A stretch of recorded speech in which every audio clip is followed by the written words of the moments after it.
বন্ধুরা, ভিডিও স্ক্রিনে আপনারা যেমনটা দেখতে পাচ্ছেন, একটা পিচ্চি মেয়ে একটা মাত্র বিরিয়ানি প্যাকেট পাওয়ার আশায় অনেকক্ষণ ধরে লাইনে দাঁড়িয়ে রয়েছে।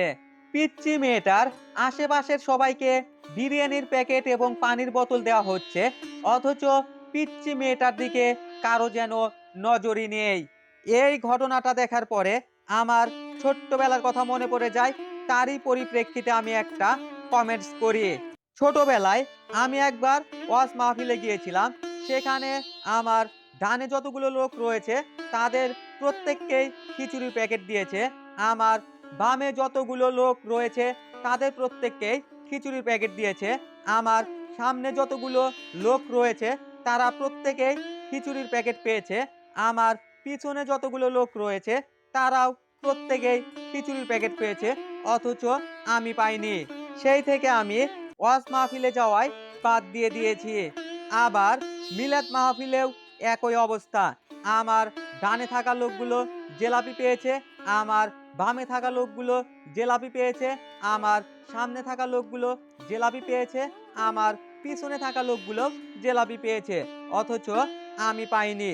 সেই থেকে জিলাপি খাওয়াই বাদ দিয়ে দিয়েছি। ছোটবেলার সেই স্মৃতিগুলো মনে করে তারই পরিপ্রেক্ষিতে আমি এই ভিডিওতে একটা কমেন্ট করেছিলাম। কমেন্টসে আমি কি লিখেছিলাম সেটা সরাসরি আপনাদের লাইভ দেখাচ্ছি।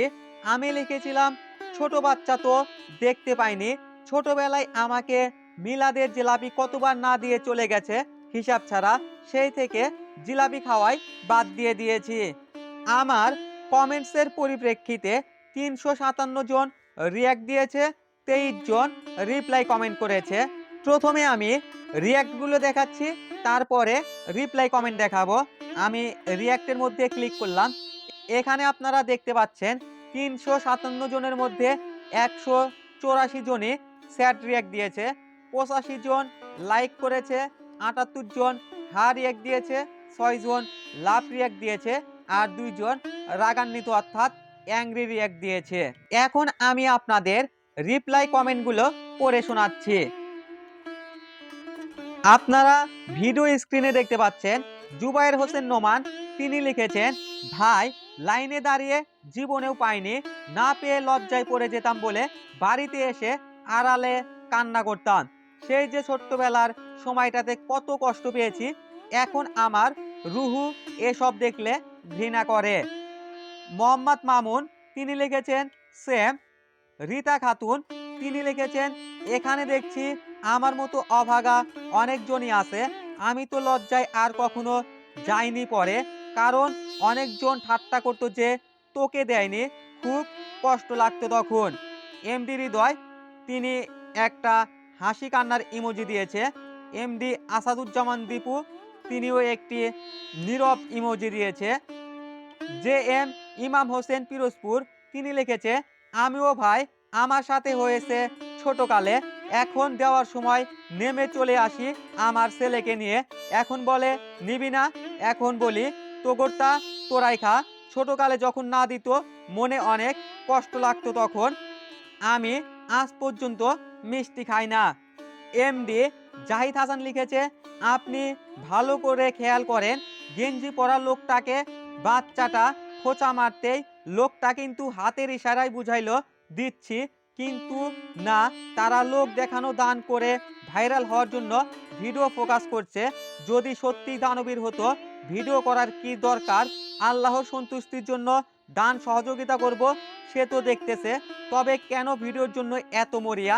এই বাচ্চাটা সকলের চোখের সামনে এবং বারবার দুইজনকেই খোঁচা দিচ্ছে, না দেখার কি আছে? রাহাত আহমেদ, তিনি লিখেছে সেম।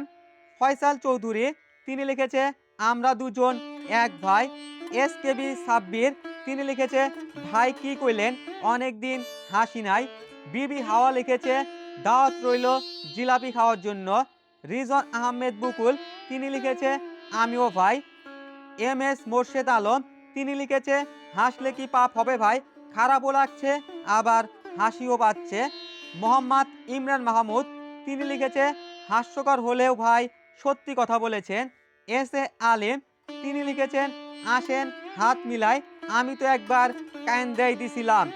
আফরোজা রাকিব, তিনি লিখেছে, খুব মন খারাপ ছিল, না হেসে থাকতে পারলাম না। তবে কোনো বাচ্চাকে খাবার না দিলে, কোনো বাচ্চা খেলে পাশের বাচ্চা তাকিয়ে থাকলে আমার খুব খারাপ লাগে। আমার ছেলে বাইরে কিছু খায় না, তবে হাতে কোনো কিছু থাকলে, সাথে অন্য বাচ্চা থাকলে আমি ওই বাচ্চাটাকেও দেই। এখানে তার আরবি নাম, আমি নামটা পড়তে পারছি না। তবে তিনি লিখেছে, সবাই দেখি ইমোশনাল হয়ে স্যাড রিয়াক্ট দিচ্ছে। আপনার কথা শুনে তো আমি হাসতে হাসতে শেষ। এমডি ফয়সাল, তিনি শুধু নামটাই মেনশন করেছে। নাহিদা নাহিদা, তিনি লিখেছে, হা হা হা, আহারে। যাই হোক, এই ভিডিওটা করার মূল কারণ হলো, মিলাদ মাহফিল হোক কিংবা কোনো অনুষ্ঠান, কোনো কিছু দেওয়ার সময় অবশ্যই ভালোভাবে খেয়াল করবেন বাচ্চারা যেন সেটা আগে পায়। ছোটবেলায় যখন মিলাদ মাহফিল বা ওয়াজ মাহফিলে গিয়ে তোবারক পেতাম না, তখন খুব খারাপ লাগতো, কষ্ট হতো।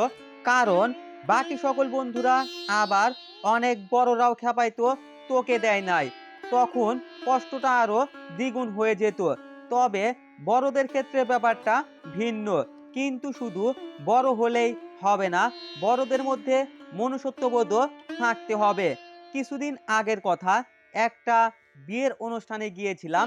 আমি খাইতে বসার আগেই ডাল, মাংস, মাছ, ডিম সব শেষ, পড়ে রয়েছে শুধুমাত্র মাংসের ঝোল।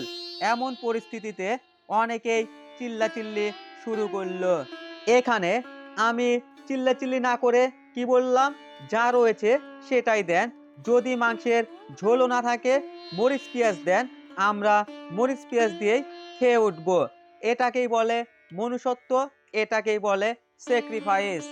এখানে দোষটা কিন্তু যেখানে দাওয়াত খেতে গিয়েছি তাদের নয়, বরং যাদের পক্ষ থেকে দাওয়াত খেতে গিয়েছি তাদের। কারণ তারা যতজন লোক সেখানে যেতে চেয়েছিল, তার চেয়ে প্রায় ডাবল লোক বেশি গিয়েছিল। কিছুদিন আগে ইফতার মাহফিলে দাওয়াত পেলাম ক্যামেরাম্যান হিসাবে। যেহেতু আমি ক্যামেরাম্যান এবং উপস্থাপক হিসাবে গিয়েছিলাম, সেখানে এ টু জেড প্রথম থেকে শেষ পর্যন্ত ভিডিও ধারণ করে সবার খাওয়া শেষে তারপরেই তো আমি খেতে পারবো নাকি? অনুষ্ঠানে উপস্থিত সবাই খাওয়া শেষে যে যার যার মতো 4-5টা করে বিরিয়ানির প্যাকেট, কোক, পানি, মন যা চায় যার যার মতো নিয়ে যাচ্ছে। এদিকে আমি যে এখন পর্যন্ত খাইনি, এটা তাদের খেয়ালই নেই। পরে তারা আমাকে বলল, আপনি 5 মিনিট একটু অপেক্ষা করেন, আপনার জন্য এক্সট্রা করে রান্না করে দেই। পরে আমি নিজেই না করে দিয়েছি, শুধু পানি খেয়ে পানির বোতল নিয়েই চলে আসলাম। এটাকেই বলে মনুষ্যত্ববোধ, এটাকেই বলে স্যাক্রিফাইস। সেই ছোট্ট থেকে বড় হয়েও এখন পর্যন্ত না পাওয়ার মধ্যে দিয়েই জীবন চলছে। এখন কোনো কিছু না পেলে কষ্ট বা খারাপ লাগে না, বরং স্যাক্রিফাইস করতে ভালো লাগে।